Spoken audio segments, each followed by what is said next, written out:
A recalcitrância da semente. Uma história de amor, coragem, conflitos e perseverança. Por Cláudio José Barbedo. Capítulo 10. Ficção. A máquina de viagem no tempo. A semente. Passaram-se alguns minutos depois da repentina catástrofe. Sim, para Jacqueline foi uma catástrofe. Justo agora? Por quê? Por quê? E nada acontecia. O semblante dos quatro era inegavelmente de decepção. Quando o auge parecia se aproximar, tamanha era a empolgação de Jacqueline, tudo parecia ter se perdido. Nicolaus tentava trabalhar com as centenas de contatos remotos alucinadamente. Micaela trabalhava nos controles do equipamento procurando uma resposta. Ricardo tentava contato com os altos escalões que conseguia, com voz nada pacífica. E Jacqueline?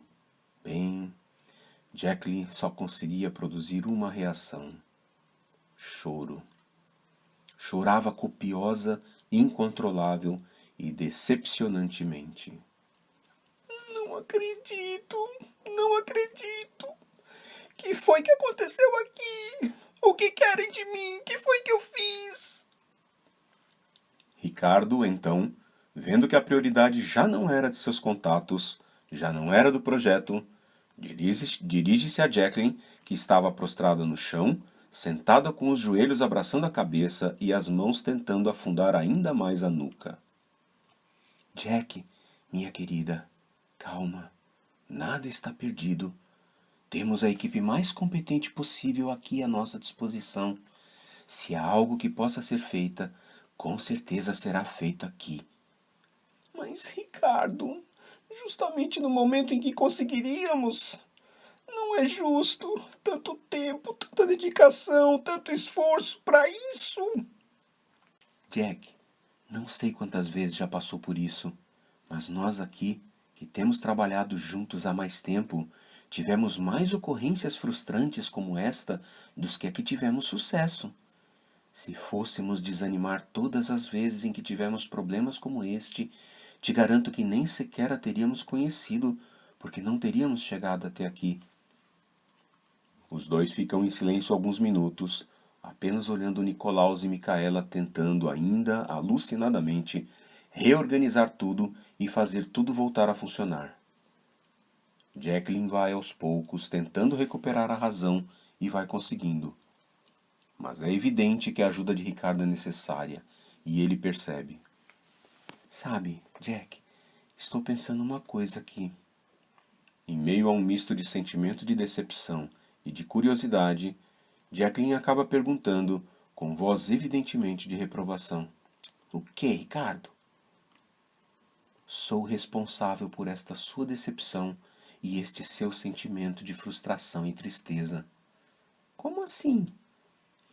Então, Ricardo começa a falar com voz extremamente pausada, extremamente baixa, quase um sussurro, segurando a mão de Jacqueline.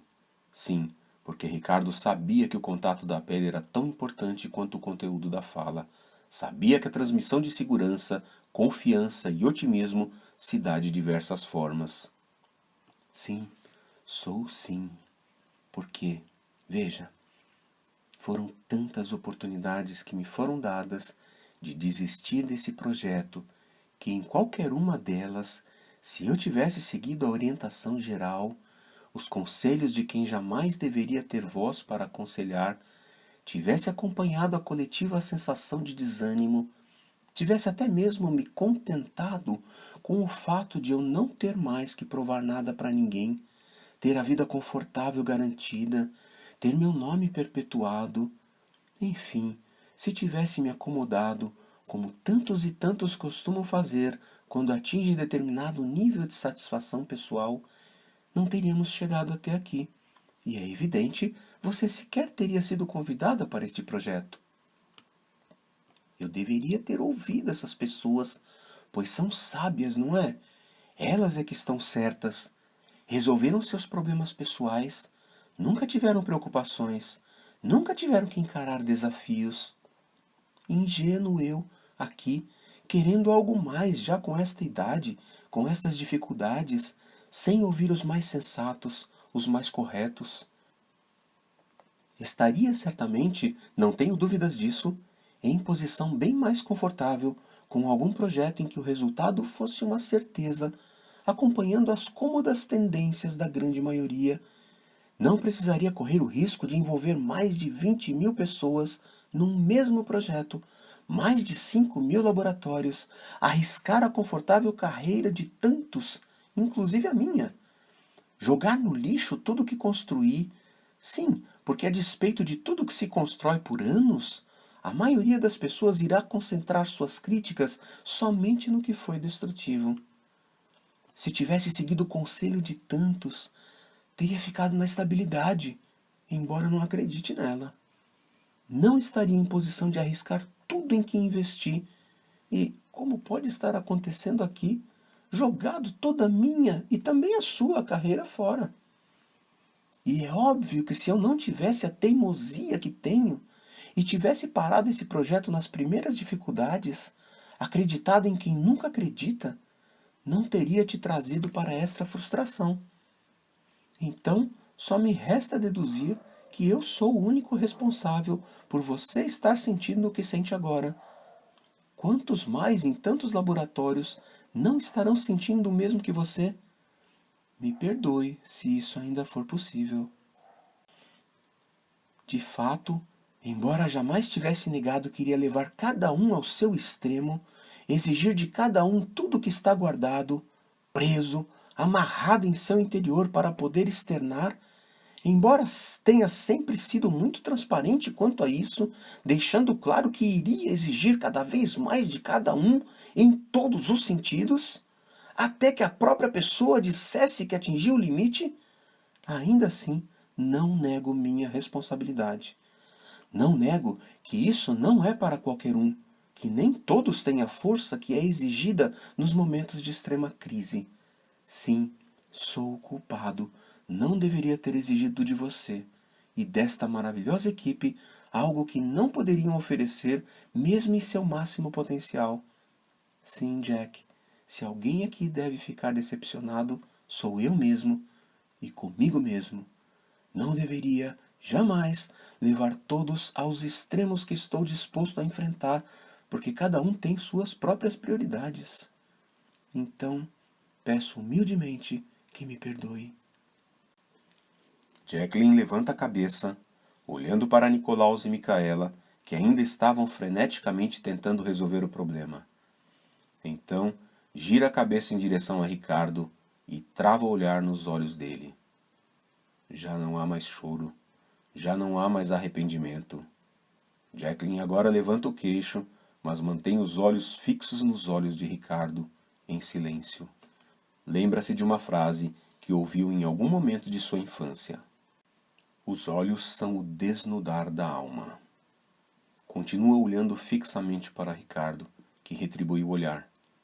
Sem saber que tantos e tantos, durante tanto tempo, acabaram desviando o olhar quando Ricardo fixava os olhos nos olhos desses tantos, Jacqueline consegue ler o que realmente se passa na mente daquele mestre. Respira fundo seguidas vezes. Percebe que mais do que a frustração do momento, as decisões a serem tomadas ali representam tudo em que acreditou e acredita. Percebe que Ricardo havia investido tanto neste projeto que sua vida particular se misturava a ele. Percebe que sua frustração nem de perto poderia ser comparada à que ele poderia estar sentindo, mas não manifestando. Então, pega na outra mão de Ricardo, convidando-o a se levantar, mas sem o dizer com palavras. Já em pé, os dois se dirigem ao equipamento. Então, Jacqueline finalmente externa algumas palavras. Professor, ainda não cheguei no meu extremo. E acho que temos um trabalho a fazer. Não investi tanto para aceitar que é suficiente até aqui, quando temos tanto mais para avançar. Ricardo, pela terceira vez neste laboratório e em tão pouco tempo, tem que levar os indicadores aos olhos, simular uma coceira e enxugar mais uns fios de água que se formam em suas pálpebras inferiores. Esta é a doutora Jacqueline que convidamos para o projeto. Como já havia dito antes, não foi somente por sua competência técnica, minha querida. Eu não estava enganado. Um tornado, por todos os deuses! Isso era a hora de um tornado? O que foi, Nicolaus? Professor, com tantos recursos atuais para a previsão do tempo, o senhor acredita que fomos surpreendidos por um tornado? Ah, Nick, já não duvido de mais nada. Pela observação e pelo alívio de que poderiam retornar ao retorno, todos soltaram uma gargalhada que poderia ser ouvida a muitas quadras dali. Perdemos alguns sinais, professor. Talvez algumas fases dos períodos que gostaríamos de investigar mais detalhadamente e que poderemos voltar a investigar em retornos futuros, pois a maioria dos pontos esteve ativa e parecem ter conseguido gravar. Mas me parece que o período que realmente interessa a doutora Jacqueline ainda vai se iniciar. Primoroso, Nick. Então, o que estamos esperando? Jack, pronta para retomar sua função? Totalmente, mestre. O semblante de surpresa de Ricardo foi notado por todos. Mestre? Foi isso mesmo que ela disse? Ricardo evidentemente está silenciado para não transparecer o que seria o quarto fio de água nas pálpebras. Fala qualquer coisa, somente para desviar a atenção de todos que já procuravam seus olhos. Nicolaus, onde estamos? No início do Cretáceo, professor. Ótimo! E os demais laboratórios? Não tiveram problemas, apenas não conseguiam enviar as informações para nós durante o tornado. Mas, como disse, a maioria conseguiu gravar. Então, Jack, novamente é com você. Vamos ver as gravações? Não neste momento, Ricardo, não neste momento. Voltaremos a eles futuramente. Agora temos que continuar. Como disse Nick, a partir de agora é que veremos os objetivos traçados naquela reunião. Então, senhores, preparados? Vamos acompanhar a evolução das sementes nos diferentes ambientes? Sim! Responderam 3 vozes em uníssono e com evidente suspiro de alívio. Então, Nicolaus, estamos somente aguardando as chamadas. Já temos uma, professora. Sim? Roma. Traga! Novas imagens se formam no laboratório. Agora, misturam-se imagens que evidentemente são microscópicas com imagens difíceis de se identificar, aparentemente mostrando detalhes que a visão humana não conseguiria ver por serem microscópicas. Isso! Perfeito! Vejam só! Já temos a formação do estado vítreo.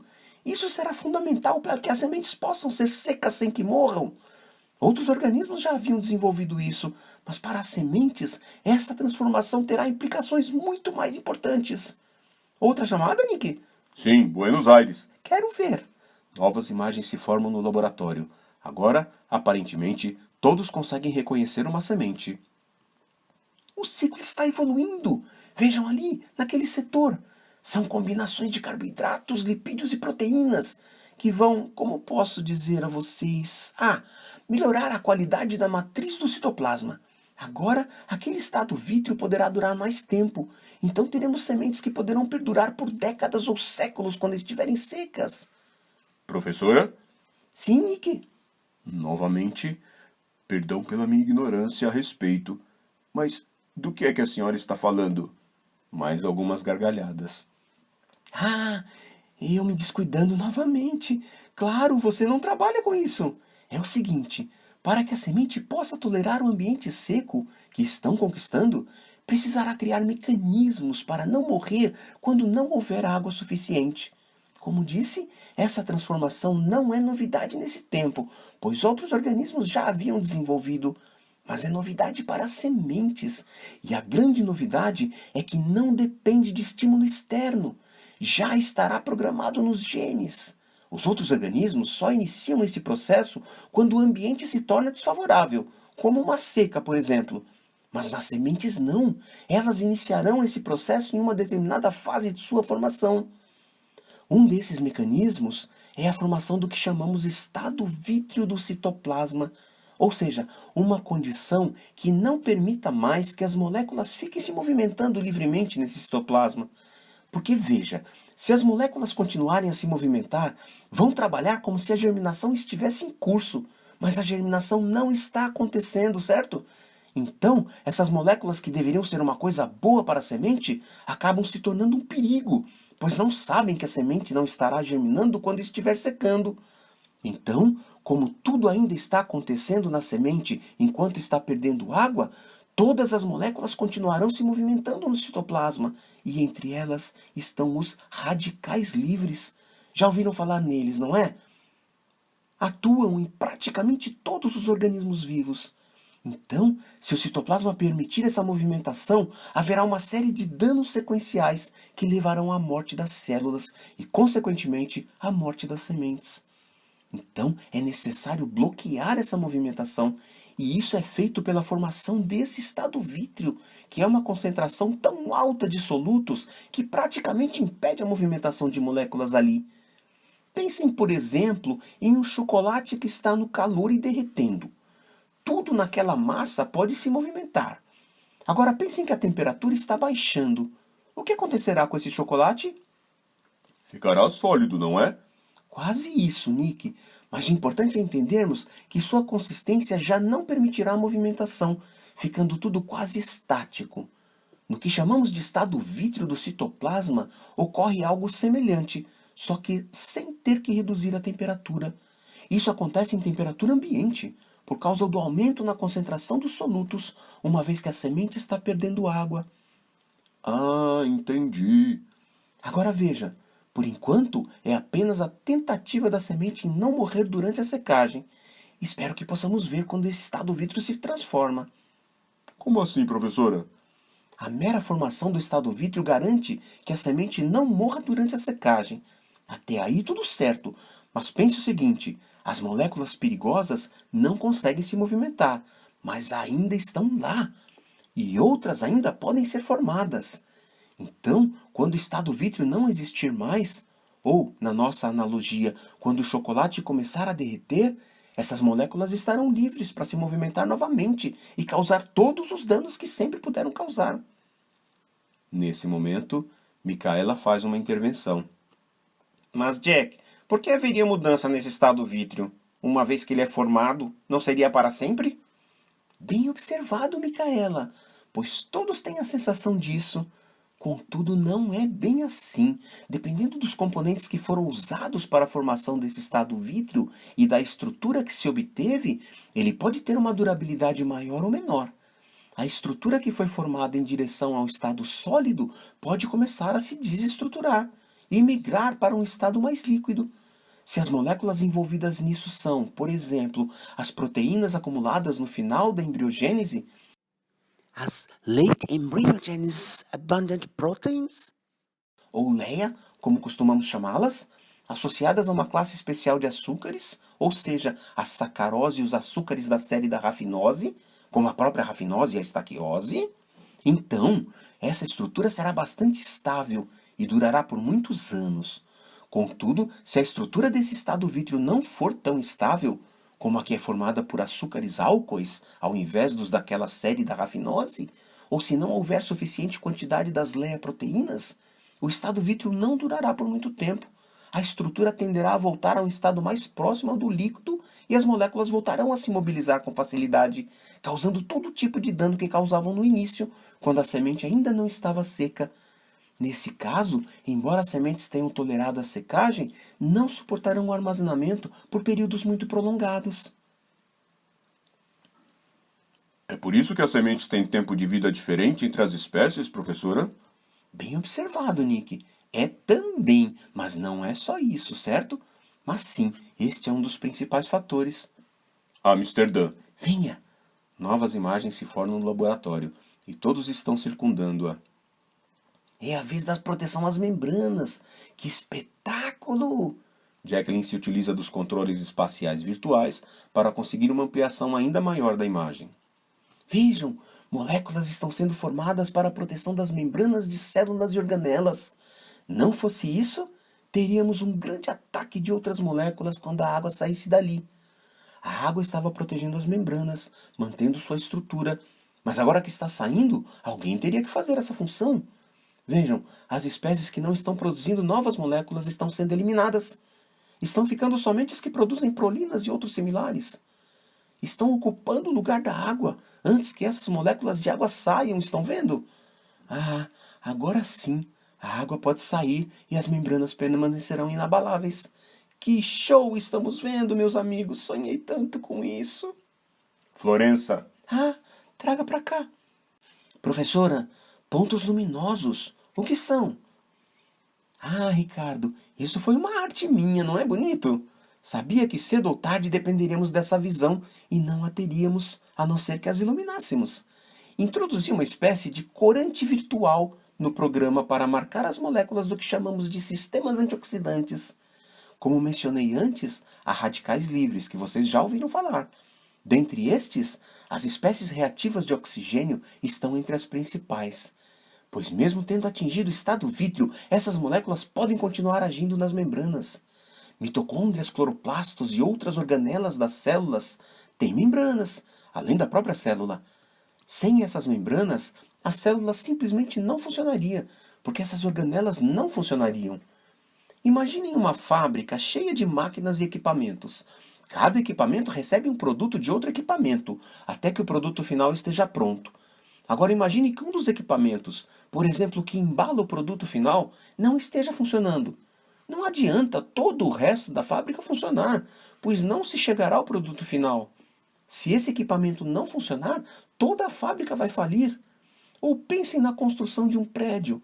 Ainda que todos estejam executando muito bem suas funções, utilizando os materiais corretos e colocando-os na ordem certa, basta faltar uma barra de ferro em apenas uma das colunas, ou um pequeno equívoco na proporção de cimento, cal e areia em uma das vigas, e o prédio todo pode cair. Assim também é na célula. Há organelas que têm membranas, e a célula toda também a tem. Se essas membranas não estiverem fazendo sua função, toda a célula morre. Não adianta tudo na célula estar funcionando perfeitamente se em algum ponto dessa membrana houver uma falha. É por ali que se iniciará a morte da célula. E todas essas membranas podem ser atacadas por esses radicais livres. Por isso, as células tiveram que produzir sistemas que os combatessem. E é isso que vocês estão vendo, porque introduzi esse corante. Uma das coisas mais impressionantes da vida em nosso planeta é justamente isso. O mesmo átomo de oxigênio que nos garante a vida é um dos que mais nos faz envelhecer e até morrer. Assim também é com as plantas, e especialmente aqui com as sementes. Há espécies que conseguem produzir aquele estado vítreo, conseguem ser secas, mas não têm sistemas antioxidantes suficientes para impedir esse ataque dos radicais livres, como as espécies reativas de oxigênio. Alguns pesquisadores no passado chegaram a medir o quanto isso interfere na conservação de sementes durante o armazenamento. professora, Berlim está chamando novamente. Sério? O que foi? Dizem que ouviram suas explicações, mas que alguns exemplares não estão mudando conforme o que foi dito aqui. Ah, sim.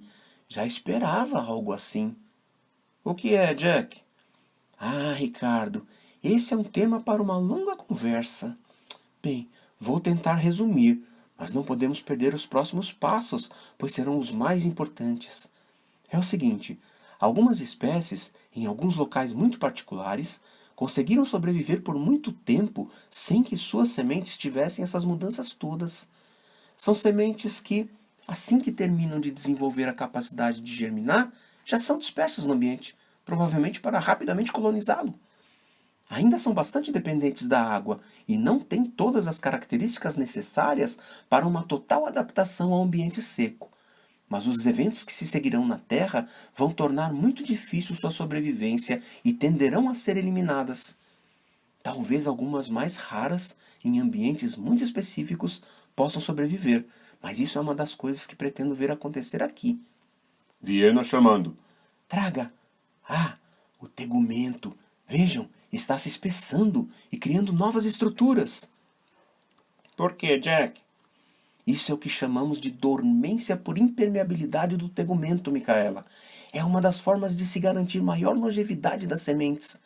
Vejam, quando uma semente está seca e viva, ou seja, pode tolerar a secagem, tem sistemas antioxidantes para a defesa dos radicais livres e atinge um estado vítreo muito forte, poderia durar décadas ou séculos. Porém, Tudo só é garantido enquanto ela se mantém seca. Se há alguma absorção de água, por mínima que seja, mesmo que em consequência de um ar mais úmido, tudo começa a se desarranjar, as células podem começar a retomar seu metabolismo normal e, se não começarem a germinar, começarão a se deteriorar rapidamente. Portanto, uma forma de evitar que todo esse desarranjo se inicie seria impedir que a semente absorva a água.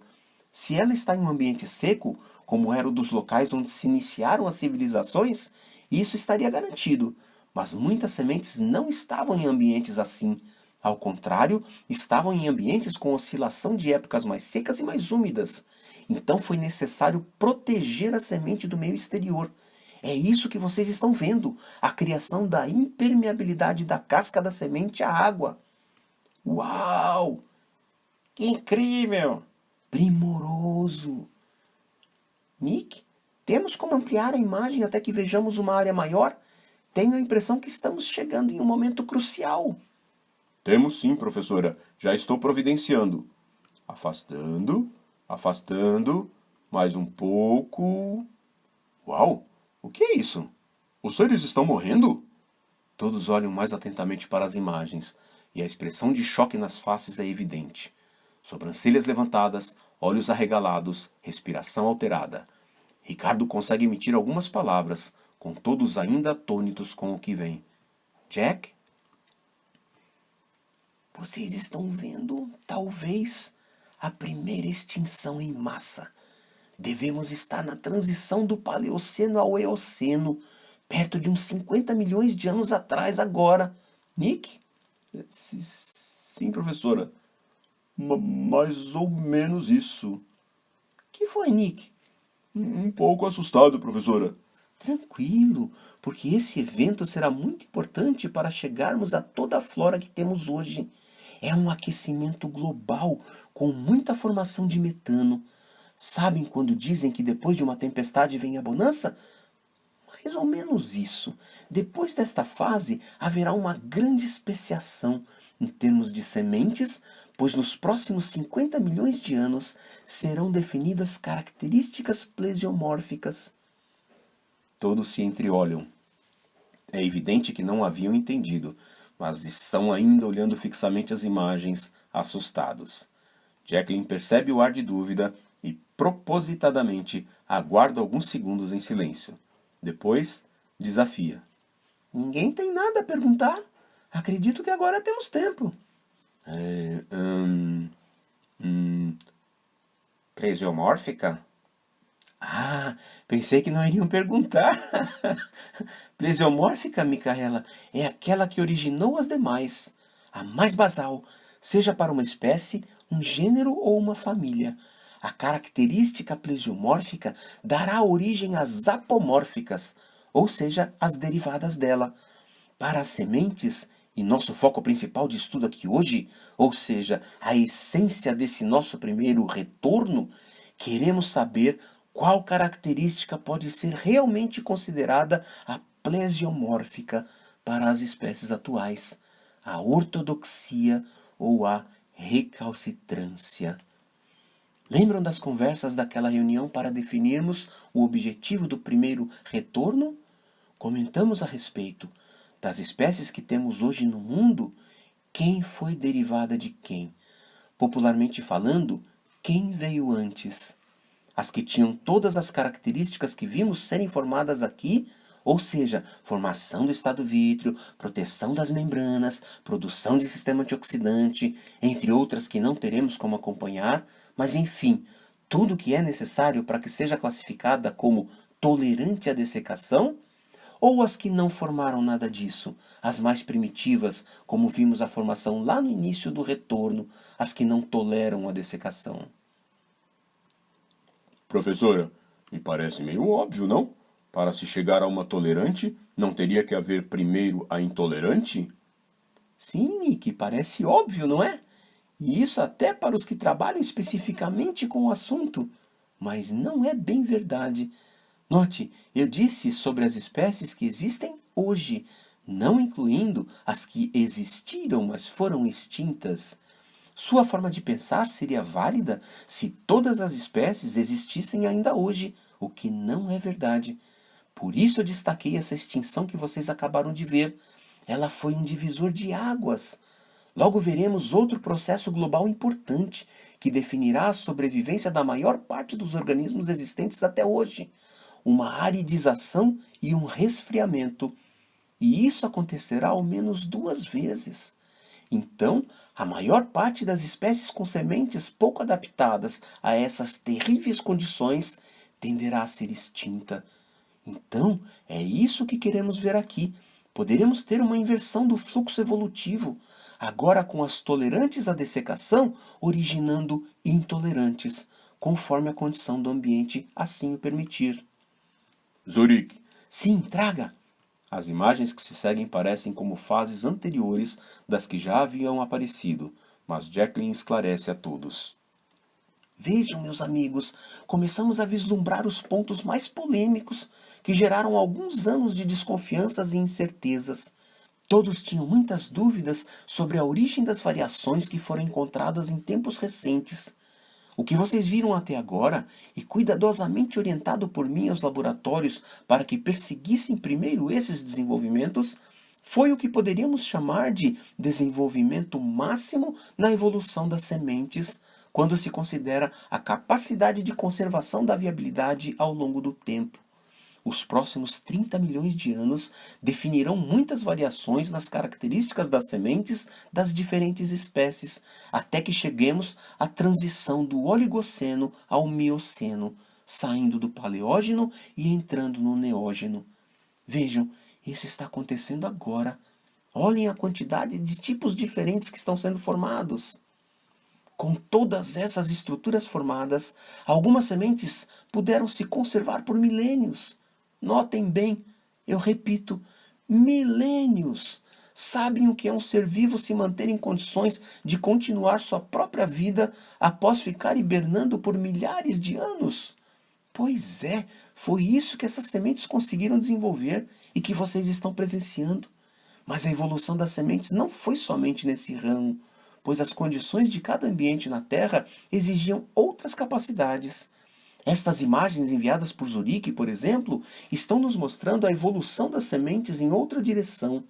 São sementes que, como posso dizer em termos mais fáceis de entender, vamos chamar assim, foram sementes que abriram mão de investir em estruturar seu estado vítreo, porque o ambiente em que foram selecionadas não garantiria perpetuação às sementes que durassem séculos. Era mais importante que pudessem ser mantidas com viabilidade somente por alguns anos. Vejam, aquelas moléculas que falei não existem nessas sementes. Há inclusive pouca luminescência, o que significa que os corantes que adotei não estão tendo tantas moléculas assim para iluminarem. Isso significa que não tem tantos sistemas antioxidantes, professora? Muito bem, Nick, é isso mesmo. Elas têm os sistemas, mas apenas para garantir alguns poucos anos. Em compensação, vejam o acúmulo de reservas. Lembram como era nas anteriores? Percebem quanto estão acumulando a mais? Certamente precisarão de mais reservas para a competição com outras sementes. E ainda temos aquelas vistas por Berlim, lembram? Algumas delas conseguiram atravessar a extinção em massa, mesmo tendo características mais primitivas, mas são raras. A grande maioria foi extinta. Acho que estamos entrando no Neógeno. Nick, podemos afastar a imagem agora para termos novamente uma visão mais geral da Terra? Sim, professora. Ajustando. Mesma ampliação da anterior, professora? Não, Nick, mais afastado. Queremos ver os continentes. Uau, Jack, estão se movendo. Já estão tomando uma forma mais familiar. Sim, e em função disso teremos grandes mudanças no clima também, com alta atividade no relevo. Cadeias de grandes montanhas serão levantadas, oceanos serão cortados por extensões de terra, e tudo levará a uma grande variação de clima entre as diferentes regiões. Vejam, plantas de grande porte já não são comuns, estão ficando somente as herbáceas. E a partir daqui será muito raro que alguma característica da semente ainda seja plesiomórfica. Começaremos a ter as derivações. Monique, Quero ver. as sementes nas imagens agora são bem menores. Parecem até muito fracas, como se não tivessem sido bem formadas. Ah, estas são muito interessantes. Estão reduzindo o tamanho para poderem ser dispersas a locais mais distantes, estão vendo? Como estão sacrificando as reservas, terão menores condições de competir com aquelas anteriores, que eram maiores e tinham mais reservas. Então, vejam, olhem só! Por Júpiter! Isso era somente especulação, estamos vendo acontecer! Estão vendo? Jack, me parece que está havendo uma alteração antes da formação das sementes. Me parece, sim, acho que é isso. Estão se multiplicando? Exatamente, Ricardo. Estão compensando a baixa competitividade de cada semente com a produção de um número muito maior de sementes. Estão mudando a estratégia de colonização. Mudança em Berna, professora. É o Einstein? Brincadeirinha. Traga aqui. Agora, novamente o painel se modifica e parece voltar a uma situação mais semelhante àquela anterior a Munique. Vejam estas sementes aqui. Estão antecipando a dispersão. Isso vai levar à exigência de... Claro, foram eliminadas. Mas aquelas ali, olhem, estão antecipando a capacidade de germinar. Estão... Oh, meus deuses! Estão sacrificando a própria tolerância à dessecação. Estão investindo em germinação. Estão germinando ainda na planta. Professora? Ah, sim, Nick, fiquei empolgada. É que estamos vendo a evolução das sementes para as que em tempos remotos costumavam chamar de sementes recalcitrantes. Mas eram tão importantes assim, a ponto de receberem até nome individualizado? Outros tempos, Nick, outros tempos. Foi uma época em que o ser humano tinha uma tendência muito forte de organização matricial ou até mesmo cartesiana. Pensavam muito em duas dimensões. Foi uma forma de trabalhar a informação muito importante, ou não teríamos evoluído até nossos atuais conceitos quadridimensionais. Então, como tudo deveria se encaixar em algum modelo padrão pré-estabelecido, acabavam dando nomes às categorias e procuravam encaixar tudo nessas categorias criadas. Por isso recebiam nomes próprios. Mas, professora, isso não é... Calma, Nick. Não pense com cabeça de quem está vivendo no tempo atual. Pense com cabeça daquela época. Veneza. Finalmente, começamos a ter novamente importantes mudanças. Vejam, algumas sementes estão antecipando ainda mais sua dispersão. Aquelas ali já não estão investindo na qualidade do estado vítreo. Não serão armazenadas por muito tempo, mas ainda são totalmente tolerantes à dessecação e poderão atravessar períodos secos ou gelados. Potsdam. Venha, isso, ótimo. Estão antecipando ainda mais a capacidade de germinar. As bem imaturas já conseguem produzir plântulas. Estão antecipando ainda mais a dispersão. Estamos chegando ao final, meus queridos. Vamos atravessar as últimas glaciações. Mas muitas espécies irão sobreviver agora, já com sementes bem adaptadas. Boston. Sim? Professora, aquilo ali é o que estou pensando? Sim, Nick. Estão surgindo os primeiros hominídeos. Florianópolis. Venha. Ah, sim. Agora algumas estão investindo em outras formas de propagação. Olhem, aquelas que mencionei antes, lembram? Estão investindo na totipotencialidade das células dos cotilédones para garantir sucessivas germinações. Aquelas outras ali estão transformando os cotilédones. Vão ter outras funções. Durban. Vamos ver. Sim, a planta toda está se tornando tolerante à dessecação. Interessante, mas não é o nosso foco nesse retorno. Moscou. Vamos lá. Estão vendo? Até pela quantidade de chamadas vocês podem notar como tudo está mudando. E tudo partiu das que atravessaram os períodos de aridização e resfriamento. Manaus. Ótimo. Há aquelas que resistiram, mas que sempre foram intolerantes à dessecação. Poxa, então as duas coisas aconteceram. Mas são tão poucas. Teherã. Traga para cá. E, assim, seguiram-se várias chamadas, com todos procurando acompanhar todas as mudanças que cada laboratório encontrava e enviava para o central de Ricardo. Ficaram todos ali algumas horas, até que surgiu o Homo sapiens. Então, os quatro deram-se por satisfeitos, deixando todos os equipamentos e todo o sistema para um próximo retorno, para um novo grupo que estudaria mais a fundo, talvez, a evolução humana. Agora, bastante exaustos, mas felizes e satisfeitos, foram todos convidados por Jacqueline para saírem e comemorar. Professor, não vem conosco? Sim, Nicolaus. Logo vou. Ainda vou cuidar de tudo aqui, checar se tudo está devidamente desligado. Vou fazer uma vistoria geral no laboratório e logo em seguida irei também. Ok. Então, nos encontramos lá? Sim, sim. Mas, ei, Jack, por favor, só mais uma coisa. Sim, Ricardo? De onde foi mesmo que você teve a ideia de, neste primeiro retorno, escolhermos as sementes? Ah, Ricardo, foi deste caderno aqui. Não sei quem é o autor, mas já há algum tempo venho lendo-o. O achei muito interessante e usei como base para essa viagem. Posso ver? Claro! Então, Jacqueline entrega a Ricardo um caderno com anotações, uma espécie de agenda ou diário ou algo parecido com isso. Antes de entregá-lo, ela abre em uma página com um esquema feito à mão e indica a Ricardo. Isso aqui resume um pouco tudo o que vimos. Neste momento do livro, há uma figura em preto e branco, feita à mão, que se assemelha a uma página de caderno, na qual há uma série de divisões horizontais e algumas divisões verticais, com uma série de nomes, números e símbolos. Esta figura será detalhada no próximo capítulo. Interessante, muito interessante. Foi isso que te estimulou a essa viagem, então? Sim, foi. Por quê, Ricardo? Ah, só curiosidade. Pode deixar comigo um pouco? Gostaria de dar uma rápida olhada, uma folheada geral. Parece interessante. Claro, pode sim. Só me leve depois. Ainda preciso dele. Claro, claro. Sem autor, é? Sim, tem algo escrito ali, mas não sei se seria o autor. Está tudo bem, Ricardo? Está, sim.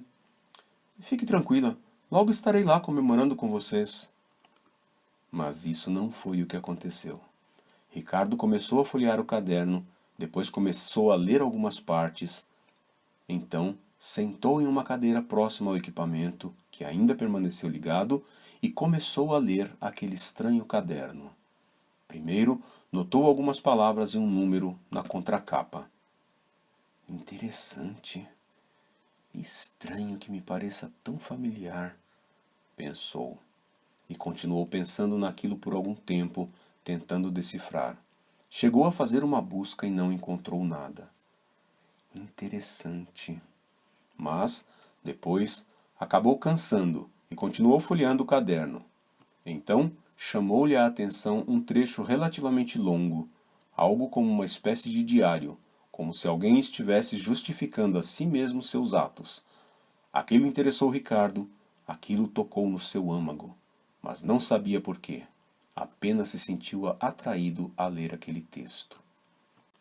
Neste momento do livro, há uma figura em preto e branco feita à mão, que se assemelha a um pedaço de uma folha de caderno, onde está escrito à mão: Ancaliaso Icus Upsilon Geneiada Einai Apó 2019. Ricardo, então, esqueceu de todo o sucesso recente, todas as comemorações que o aguardavam. Aquele caderno foi como algo mágico, algo hipnotizante. Não gostou daquela sensação, não se sentia confortável, algo naquele caderno o incomodava muito. Então, tentou se desvencilhar daquilo, colocou o caderno sobre o equipamento e dirigiu-se à porta de saída. Sequer lembrou do compromisso de devolvê-lo a Jacqueline. Só pensou em se afastar do caderno. Mas não conseguiu. Voltou para o caderno, abriu-o novamente, exatamente no mesmo ponto em que tinha parado. Parecia algum tipo de feitiço, mas Ricardo sentia que aquilo era como se fosse escrito para ele. Não sabia por quê, mas sentia. Era como se alguma parte dele estivesse ali, naquele caderno, naquelas anotações. Então, desistiu da resistência, sentou-se novamente e começou a ler. Começou justamente por aquela parte que mais o intrigou. Não quis sequer ler o que vinha antes, apenas começou a ler como se a leitura já tivesse se iniciado antes. Nesse momento do livro, há uma figura feita à mão, em preto e branco, na qual se nota um grande equipamento com uma parte circular, uma quadrada, alguns fios, alguns controles, e em frente ao equipamento, uma cadeira com uma pessoa sentada folheando um livro. Fim do capítulo 10.